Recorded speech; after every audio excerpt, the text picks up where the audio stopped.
Judy Belk enjoys tending to the plants in her garden, time with family, and traveling. It was after a trip to the mountains, though, when something went wrong. I was standing at the kitchen sink and I noticed that I was having trouble breathing. And I thought, well, it'll pass, and I went ahead and finished cleaning up. And by the time I walked into the living room, I said, Glenn, I'm having trouble breathing. And of course, he being in the medical field, he said, all right, let's go. And so he got up, put me in the car, and we made a flying trip to the hospital. Judy had developed pulmonary embolism, a blood clot in her lungs. Blood clots in the legs or lungs affect as many as 600,000 people in the United States and claim millions of lives worldwide yearly.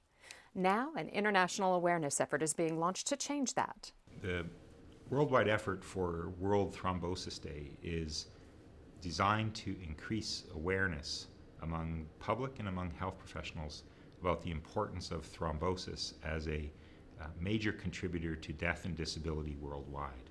Vascular specialists at OU Medicine say preventing clots starts with knowing the factors that put you at risk. The most common risk factors actually have to do with being in the hospital or immediately following being in the hospital, whether that be for a medical illness like pneumonia or heart failure, or for a surgery, especially orthopedic surgery or people who have been in serious accidents. Fortunately, hospitals are also taking steps to prevent clots. Many hospitals, including ours, do this risk assessment with every admission. At OU Medical Center, clot prevention begins the moment a physician enters his or her patient into the electronic hospital system. And the first screen that comes up says what your name is, meaning the patient's name, and then what you're being admitted for.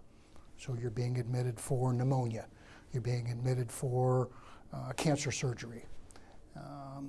And then it'll say who the doctor is that you're being admitted to. And then right after that, it says VTE prophylaxis.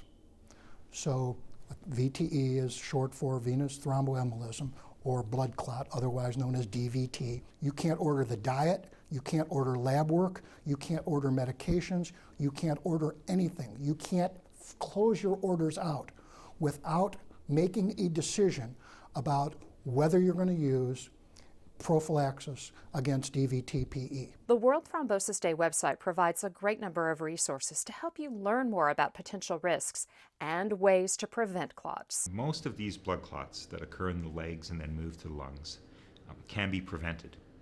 And we have very good information about risk factors and factors that place individuals at risk and who should receive prevention. Judy and her doctors now take important steps to help ensure she never experiences another blood clot.